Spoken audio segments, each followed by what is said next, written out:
So I'm going to chair this panel. I think we could do with the volume down slightly if we can, Ian. On me, because I'm booming.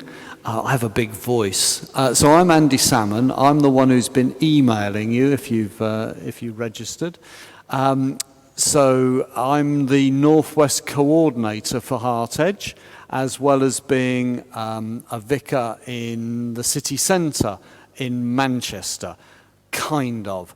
It's complicated. It's actually in Salford, my church, and if you want to know the history of the arguments between Salford and Manchester, talk to me later. But I'm going to chair the panel because the person we thought was going to chair the panel isn't here, so that's fine. And I'm going to get each of our panellists to very, very briefly tell us who you are, except Sam, because we've already bigged him up already, I think. I'll start then. Name and place only, I think you said to me. So, Crispin Pailing, I'm Rector of Liverpool here at Liverpool Parish Church.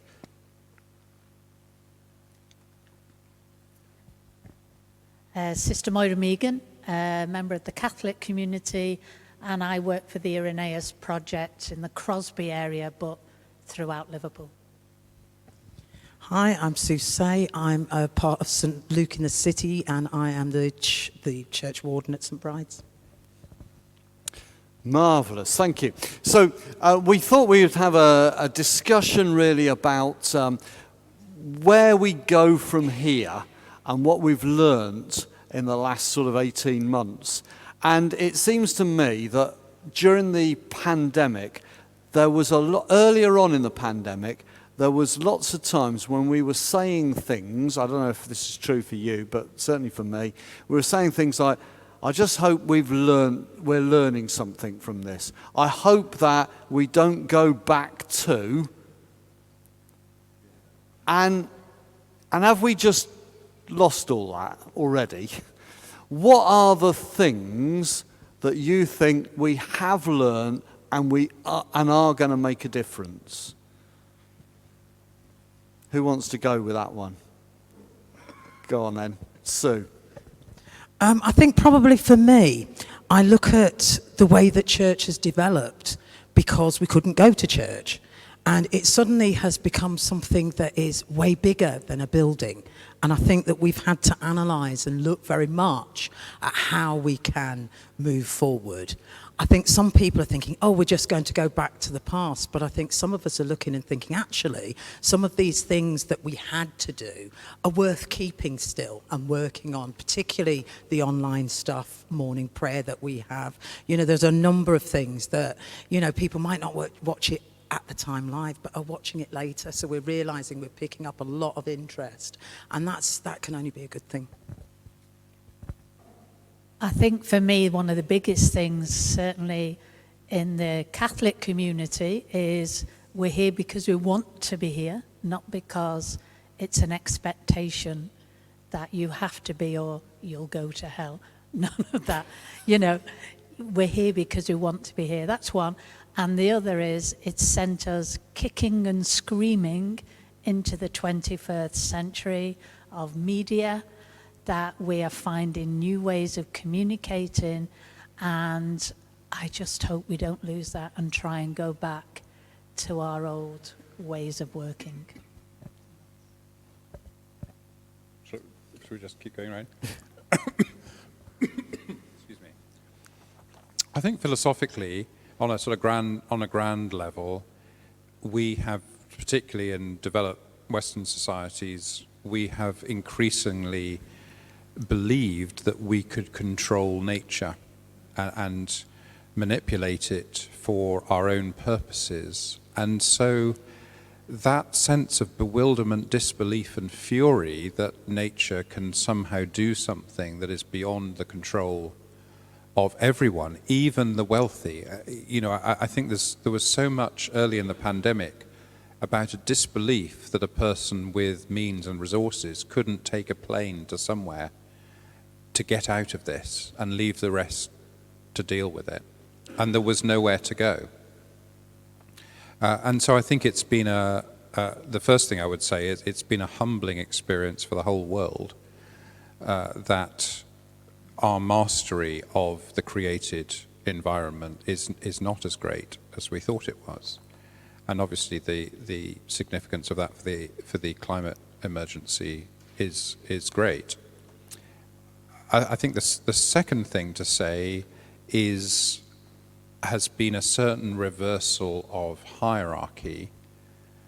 That's to say, all the clapping for NHS workers and so on. For clergy, it's been a very painful realization to wake up one morning in April of last year and realize that we were not key workers. We were not essential in this. We could say, we could go around saying, I'm actually essential. You have no idea how essential I am.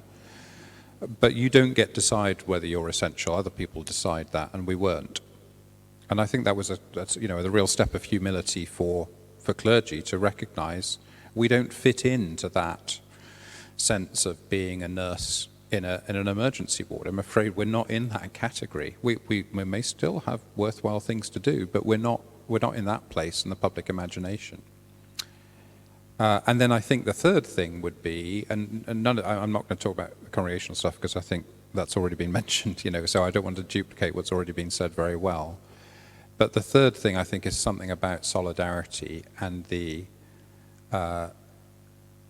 good forms of solidarity and the painful lack of solidarity.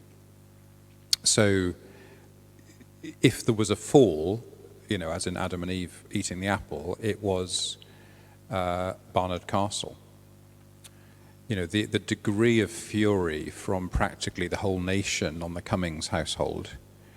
I've never met Dominic Cummings and I don't have an opinion about him personally, but boy did people feel utterly betrayed by that incident. That whole sense we were in this together and it might be rubbish, but at least the weather's good for a change. And we're doing this together. And when we put on a mask, we're not doing it for our own security. We're doing to stop it passing on. All of those kind of senses of, was just blown away when the Prime Minister's chief advisor seemed not to be following the same script as the rest of the country.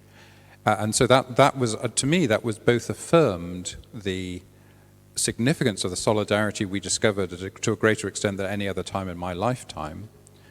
And apart from briefly when England get to the final of something, but that's obviously in a different order.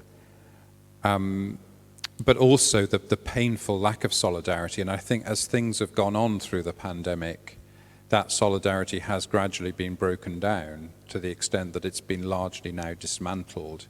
And so we get a situation where wearing a mask is your own personal choice. Well, that makes no public health sense. Either we all wear masks or we shouldn't bother.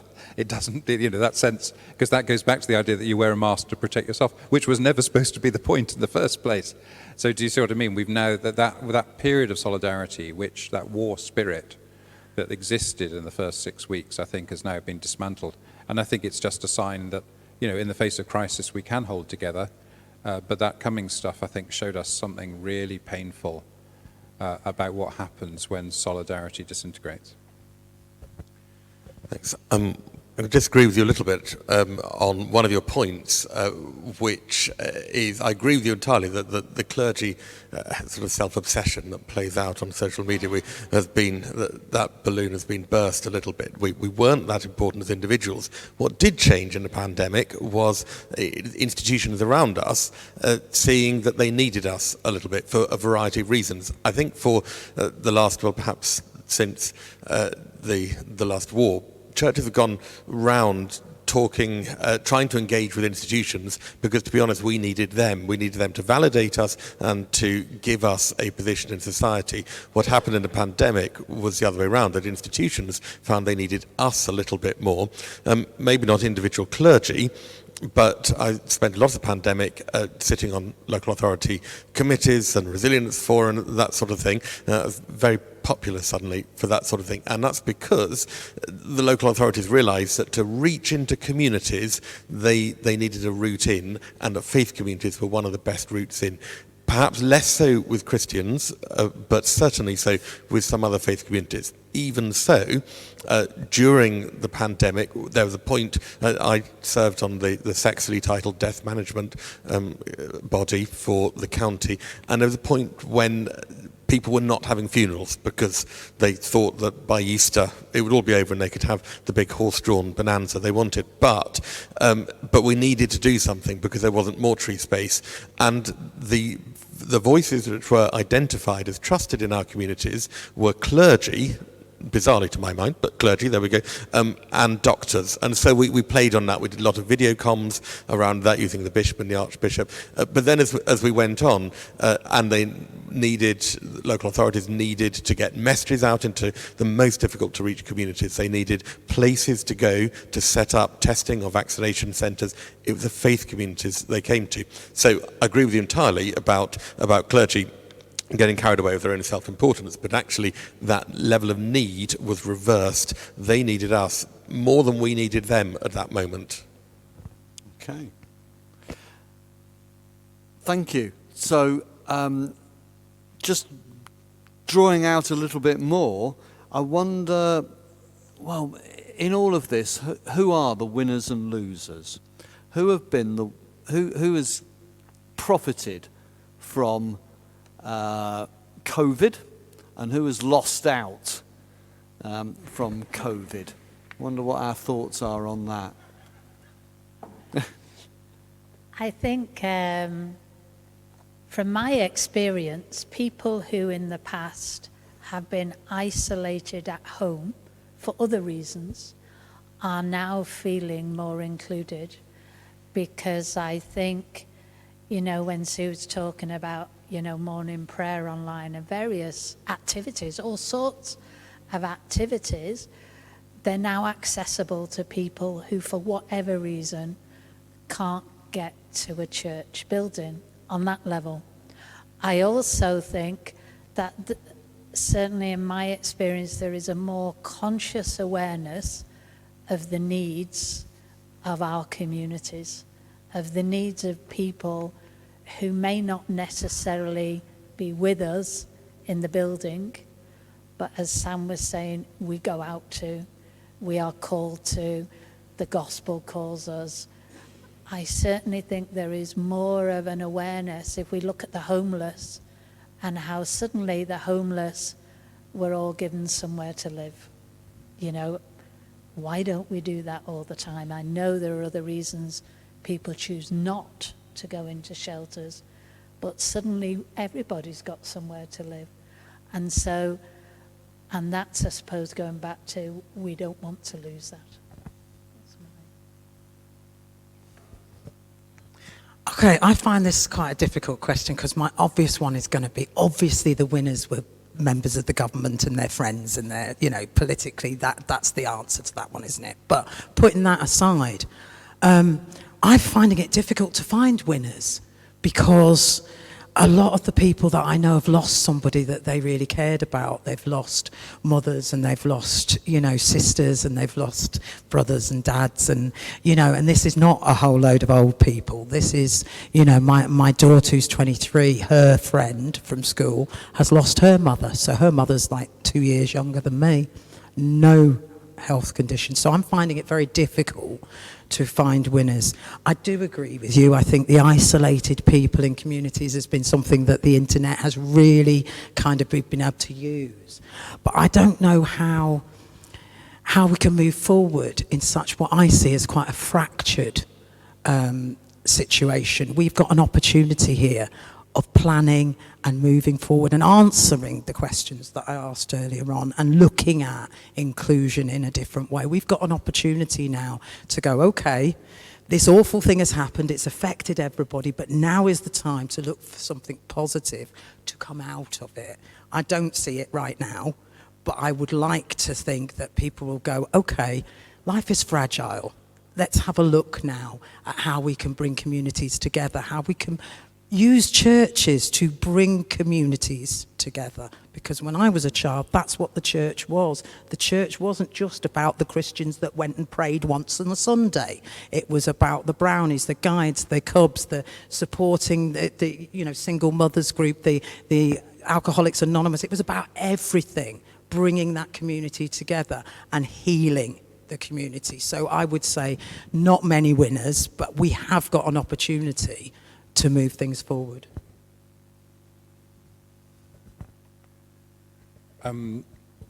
Again, I would endorse everything that's been said, and I'm not going to repeat it. I think particularly, Sue, your comment about we're all losers, I think is very profound. I talked to a woman in my congregation who came back to church 3 weeks ago. I think it was the first Sunday in September, that'd be right. Hadn't seen her for 18 months. I'd called her and so on, but hadn't seen her in the flesh for 18 months. I said, you must have lost some people. She said, 10 members of my family. I'm still getting over that conversation. So yeah, there's no winners. I think the only thing I'd want to add at this point is that that there have been 3 or 4 other major cross currents going on during all of this. We referred to Black Lives Matter in our dialogue a few moments ago. The climate emergency, I think a lot of the issues around that have been very much crystallized through the last 18 months. And some of the issues about Brexit, I mean, you know, if you actually are a lorry driver right now, you're probably doing pretty well. Your salary is probably going up quite significantly right now. You feel valued and affirmed and cherished like never before in your life. You know, there are winners and losers in those kind of economic turns of the wheel. So I've mentioned, Black Lives Matter, climate emergency, and Brexit, and then also, even though it might seem like it was a flash in the pan and it's no longer a thing, something, you know, what happened in January 6th, that attack on the Capitol, and obviously having spent years in America, I'm perhaps slightly more alert to it than some, but apparently the wealthiest country in the world with the most the longest history of continuous democracy of any country for the last 240 odd years, you know, even their democracy couldn't be taken for granted. And so that sense of valuing the democratic institutions that we have and realizing they won't look after themselves and we have to foster them. So all of those things I think were going on during COVID, and for me, I can't really disentangle COVID on its own as a phenomenon from things of that magnitude, and I think it's affected all of them. But as a generalization, I think it's made a lot of us feel life is very fragile, that we can't really plan for the future with great confidence, and that kind of confidence will be slow to return. People may suddenly book their package holiday and go and stick all things down their throats and things in order to enable them to go and feel a sense of release by finally being able to go on holiday if they've got the money to do so. But I think that the long-term effects will be a profoundly depleted sense of confidence about the future and of the stability of relationships that are subject, as Sue's just described, to losing a person that you thought would always be there. Thanks. I mean, I think it goes without saying, Sue said, we're all losers in this in so many ways, but there are some opportunities to be winners, and I think the main opportunity is the reset button that's just been pressed in so many things. In all of our lifetimes, there's never been that moment before, and we're starting things up again, and we're deciding how we want to do them, and that's great, actually, because we don't have to decide to do them in a particular way. We can, but if we're not taking that opportunity, we're not going to be winning. And even if we decide to do them as we did before, we're winning if we're making that decision to do so. The conversation so far has been around some of the global issues or national issues around that, but let's just think about our individual churches and those decisions which we're making as we come back, which might be something simple about how you do refreshments, how you socialise as a congregation. We can't just do what we did before without thinking about it. Is it working? Is it working for us? Does it achieve what we want as a community? At the very beginning of your talk, Sam, you spoke about the offertory procession.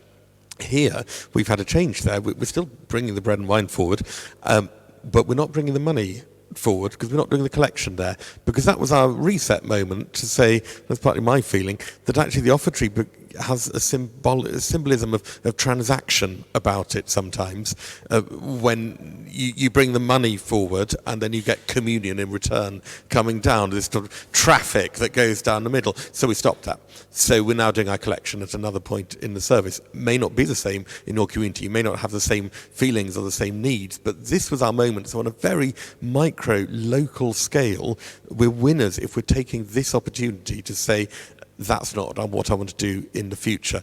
And that's going to spill out in the way that we operate as churches outside our buildings as well. We might stop doing some of the things we did. You might stop your toddler group if it's not actually delivering what you wanted to, and you might start something else. So that's when we're winners, if we press the reset button, if we just go back to what we were doing before without asking the question. I think it won't be, it will just get back on our gentle decline. Okay, so Sister Moira, kind of mentioned how, in terms of dealing with the homeless, we saw evidence that things could change quickly, didn't they? And it seems to me that through this pandemic, I mean, as churches we responded, the change of getting Zoom set up for my congregation and communicating with everyone, and the immense relief of people when they gathered on Zoom on that first Sunday and were like, oh, I can see you all, was fantastic, wasn't it? We were able to introduce change, quite fundamental change, quite quickly. And the thing with the homeless, what a lesson to us that is, that actually we can, or we, when I say we, those with power and authority, government, can make a fundamental change very rapidly. And there are many complaints about some of the things that government did, but the vaccination programme has been phenomenal, hasn't it, in terms of rolling that out. So I wonder, what do we want to say? I'll come back to the church in a moment, but first of all, what would we want to say to our government or those in power? Look, you can make a difference. You have that power to make a difference. We really want you to. What would be the thing that we would want to take as the, challenge to those in authority? God, I don't know. Who wants to have a go at that? Let's do a different order. You go first, Crispin. I think it's got to be something around justice and equality. And that's partly a cultural thing. And this has been a moment for cultural change, and Black Lives Matter has been part of that cultural awakening.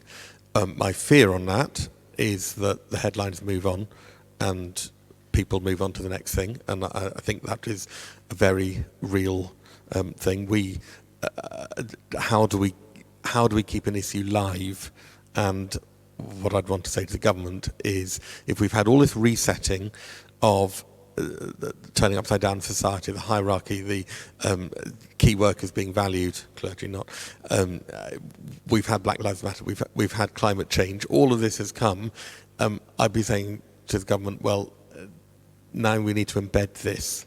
If this is what we're talking about, how does it become real in the lives of people beyond the chattering classes? And in each of those areas, I think there actually is going to require funding and primary legislation to do something. So we need to look at low-paid workers. We need to address, by statute, working hours, hourly rates of pay, these issues, the funding of social care. Actually, it takes money. And in an organisation, if you're employing, let's say 500 care workers, if you want to give a 20 pence pay rise per hour, it's going to cost you about £85,000. Where's that going to come from? Actually, we need funding to embed the changes in the priorities which we've identified. Thank you. I agree with all of that. I think that the biggest challenge for me for society is how do we include everybody? How do we as society welcome everybody? And I think when it comes to money, I think the biggest challenge is if I start with myself and everybody starts with themselves, then there is enough money to go round.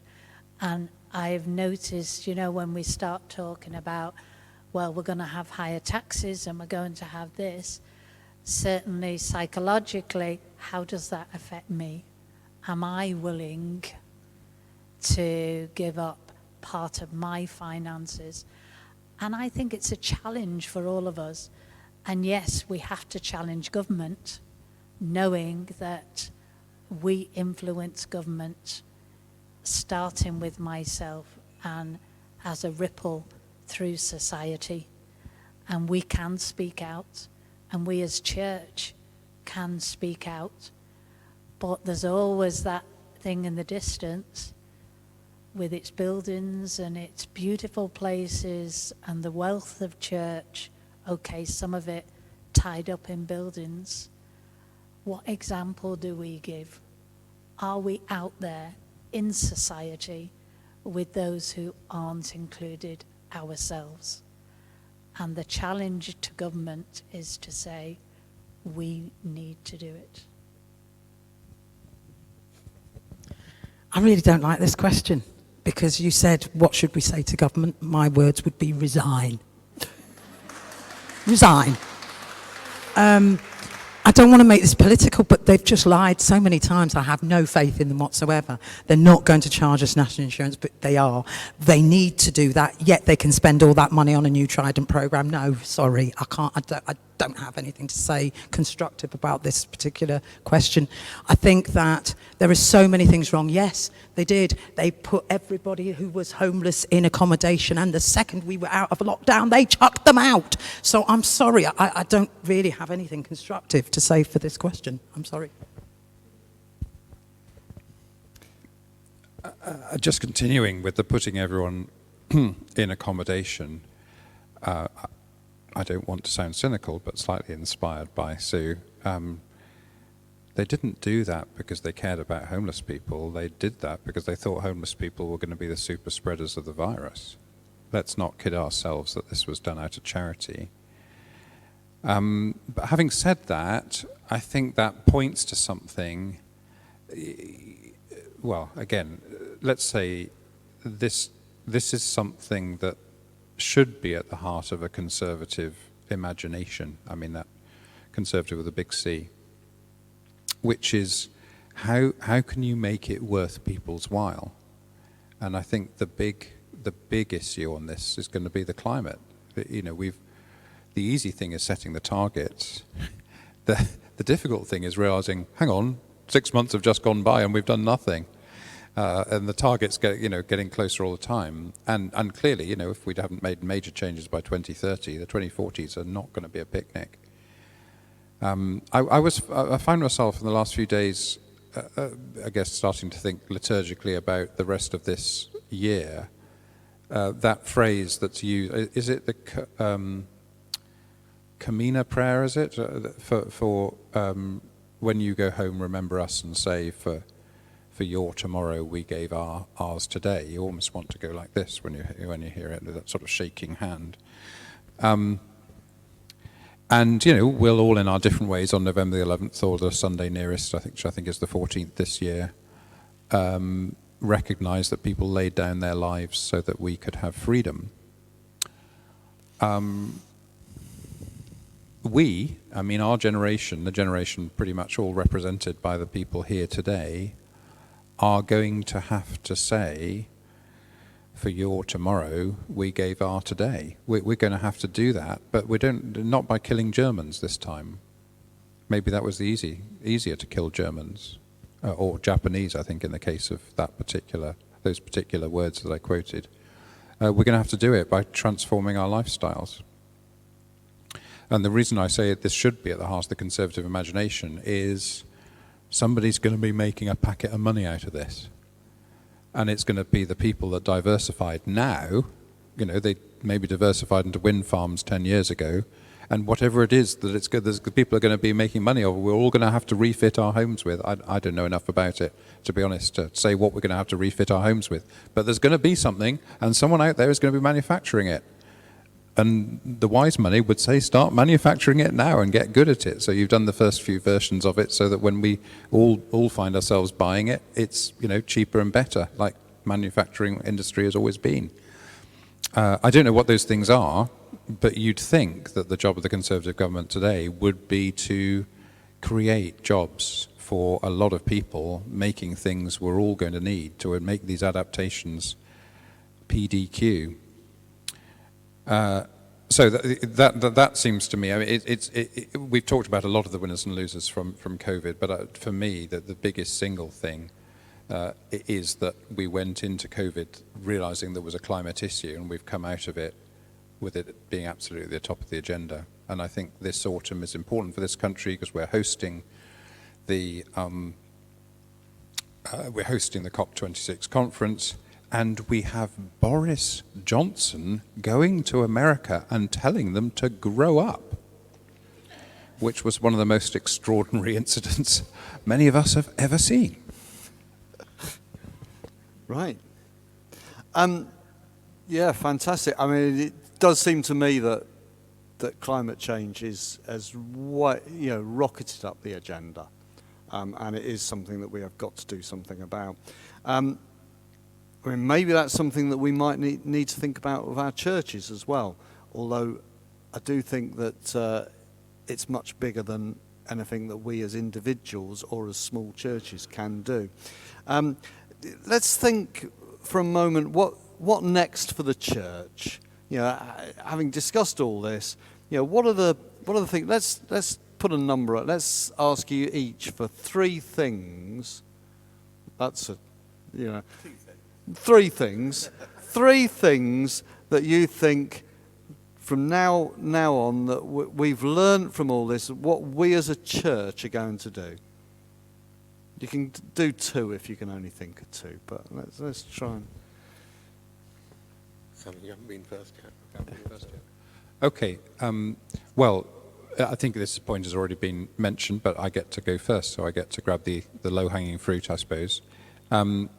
If church was ever wholly or mainly about Sunday morning, I think that ship has now sailed. Again, Sue described it earlier. People can watch it later. And we have certainly found, as I think Moira mentioned, that our ministry with people who are housebound has hugely expanded. A lot of people have found us online and come into our life and joined inquiring faith groups and things of this kind through their ability to surf the web. And I have no idea what key words they put in to end up with our morning worship. Or we have 150 or so people joining online for every morning prayer now. I don't know where these people came from, but they're not going anywhere.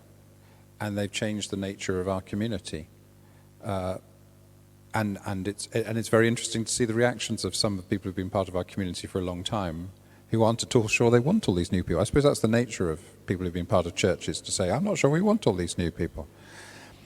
So that's the first dynamic, I think, is the online revolution, which I think Moira described very vividly earlier on. I'm going to struggle to get to three. But I'd like to feel that what we're about today, HeartEdge, is an example of what Crispin, I think, very rightly described as the reset button. Certainly at St. Martin's, I will never forget sitting in a garden in September last year with 6 of the leaders of my community, and just saying to them pretty much the same question: what's going to be different about St. Martin's when we come to the end of it? If you could change one thing. And it became very clear, and people were very shy of saying it because they felt embarrassed and critical to say it, but that's why you have these times when you sit in the garden together for 2 or 3 hours, find the courage to say the things, and it was the same thing for everybody. We want to be more proud of our business. We want our commercial activity to be closer to our mission, to our values. We want it to be involving more people training to be chefs in our kitchen. We want it to involve more people coming out of prison to be employed in our cafe. You know, we want to have more emerging musicians and more diversity of musicians singing in our concerts. And that's what we've now got. It's been a real journey over the last 12 months to achieve that. But so I would say, I think we've had a rebellion, Andy, and we're just going to go for 2 each. If I was to say the second one, the first would be online. The second would be we've got a chance to do a reset button for our own communities, and we'll never get a better chance. You know, we made 84 people redundant at St Martin in the Fields this time last year. It was one of the most unpleasant things I've ever had to be involved with. To say to 130 people on a Zoom call, I'm afraid I have to tell you that you're all at risk of redundancy, and some of you aren't going to come through with jobs at the other end of this. And of course, turn out to be 2/3 or 3/4 of the people didn't. But that did create some space to rethink and go and say, what is church? What are we doing this for? And we did spend some time doing that, and I think that time will pay dividends in the future. Thank you.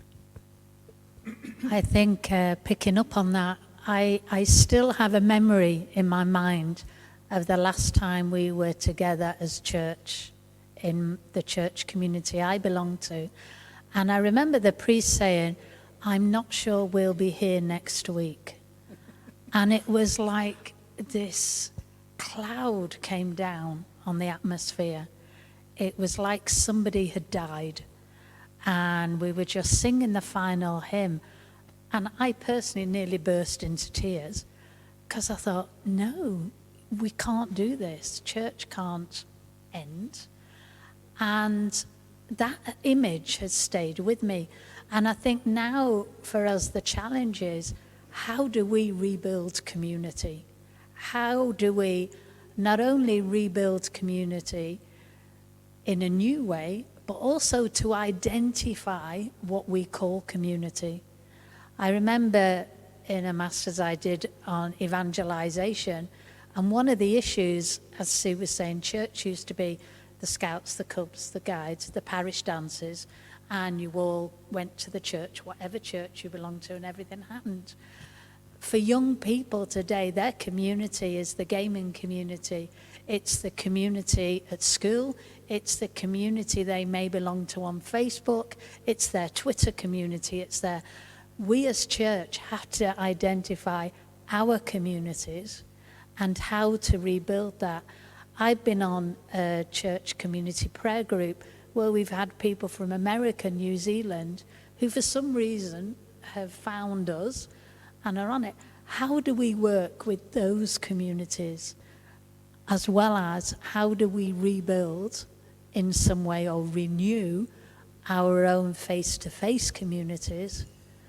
And how do we find ways, and maybe this is my third try, of going out into the wider community to work with and rebuild community in our streets?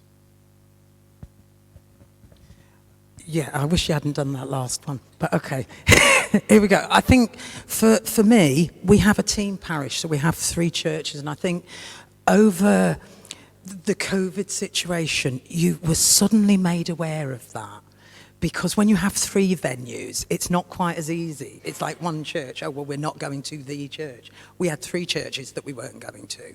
So the first thing I think is that what I think we have learned is we've learned to really look at our church community and really see the breadth of it and see what we need to look at an overarching approach for the three churches to bring them together. That's the first one. I would say the second one was identifying the demographics of our church and having a look at the communities that are around those churches and making sure that we are working as we were prior to lockdown, but making sure that we're looking at those communities so that we can actually go out into them. And identifying them, because having the three churches means that we've got three separate communities that we have to sort of pull into.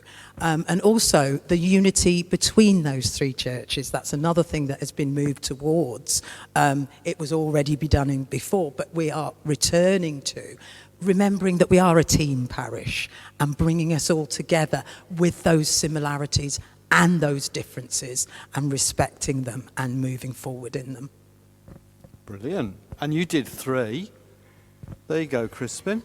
Oh dear, no, I'll just give you 2, and it's somewhat of a theme already discussed more eloquently than I will, but I think it's about relationships, and point 1 is relationships within our churches, and secondly is our relationships outside our churches. Inside, I think you Sister Moira, captured it with community. I think here our journey with the online thing has been slightly different from some that described already. We got live streaming to a fine art. We were doing this beautiful thing with different cameras, switching between the 2 of them. The sound through these mics is plugged straight into the live stream. It is great. And then at the end of it all, well, not the end, but when some of the restrictions lifted, we found that for some people it had become an alternative rather than a lifeline. It was a lifeline for so many at the beginning, and then it became an alternative. And actually I wanted to say to people, no, because part of being in community is being here. So we do still use online facilities in all sorts of ways. We do various video outputs on a weekly basis, but we've stopped the live streaming. So we need to do exactly what Sister Moira said. Look at how we do our community inside the church. What does it mean to be a community, and how do we develop those relationships within the church? And the second point was outside the church. Where are primary relationships outside the church? To whom are we relating? Because if we're only relating to ourselves, then it's like the 6 people saying Mass for 6 people. It's lovely, but then someone dies and you're only saying Mass for 5 of them. To be a flourishing church community, we need to be relational outside as well. And what we learnt during the pandemic and what we take forward is that we can achieve more if we build those outside the church community. Right. You've raised there quite an interesting topic of, we've all agreed that that actually having church online has allowed certain people to join in church who often weren't able to before. And now they're fully part of church because they're able to join online. But then you're saying... I would say, are they fully part of church if they're only joining online? They're getting an experience of church, but are they fully part of it if it's only online? Now, for some people, the house band in particular, and I have to say that's where the policy I've outlined falls down, and my heart goes out to those within our own church community who really valued the moment, the fact that they were able to be on an equal footing with everyone else and see what was going on inside the church. It was absolutely fantastic for them. I regret from their point of view. We're looking at whether we bring it back on once a month or something like that. I mean, there's always going to be a middle way, isn't there? But I would say, are you fully part of church? Church is utterly relational. Model on the Trinity. We've got to relate to people, and actually relating to people only digitally seems to me to be seeing in a glass darkly. And maybe we need to look at how we bring that together. But you will, and great. I want you to just disagree with me. I think 2 people over there both want Great. Go on, let's just against come me. back to him. We've still got about 2 minutes. Something in me screams out, there is a different world out there that is reality for a lot of generations. And are we using our mentality and not tapping into the mentality of the younger generations? I'm not saying it's right. I'm saying it's a different world. I think you're right that face-to-face community is important. But why don't people feel they need to be there is the question. What has happened in our communities? Are we interacting in our communities, or certainly from, I would say, a fault of my heritage, you come to church, you attend, and you go away. And the community maybe isn't there. And that's the challenge of building community, so that people want to be part of the community, face-to-face when they need to be, and face-to-face when they see there is something there that they want. Okay, thank you for that. I'll add to that only because I'm going to give an example. I work away. I don't always work in Liverpool, I work away. I don't always work, but I try my hardest to work. When I go away, I do not have the same opportunities as you do. I cannot just walk to the next church and walk in and be welcomed. I am black and I am a lesbian, and frankly that means that certain churches are not welcoming to me. So when I leave, I have no church. If I can't go to a sympathetic, understanding and inclusive church, which frighteningly enough there are not that many of, if I can't do that, I can't go to church, I can't engage, I can't get communion, I can't get any of those things. So actually that is a door for me that is shut to other people. Some people do not have an inclusive church where they can go to. So actually what has happened over COVID is it's meant that I personally know lots of lesbian and gay people have been able to attend church where they haven't been able to before. So for me, fine, people should, if they can, get to church, but that's not always the case. And frankly, I think looking at our dwindling numbers, I do not think we should be shutting the door to that.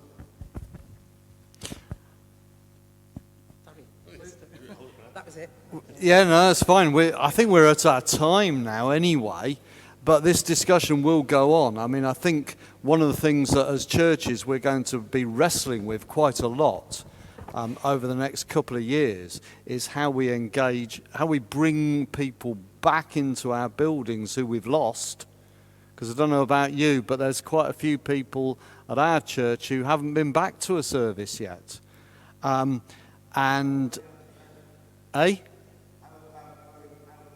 Well, yep.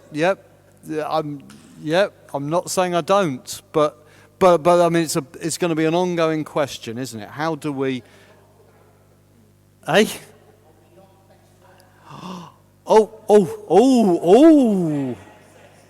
Well, maybe with some of the anyway. Right, it's going to be an ongoing thing that we're going to be trying to work out as well. Also, how we do online and how we balance that.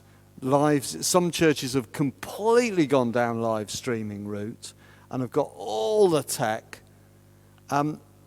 And what's the need to go? In some ways, which is your argument, but yeah, it's not going to go away. We're going to keep thinking about this. You can chat over this over lunch. I'm going to hand over. Shall I say a bit about lunch now? Say a bit about lunch.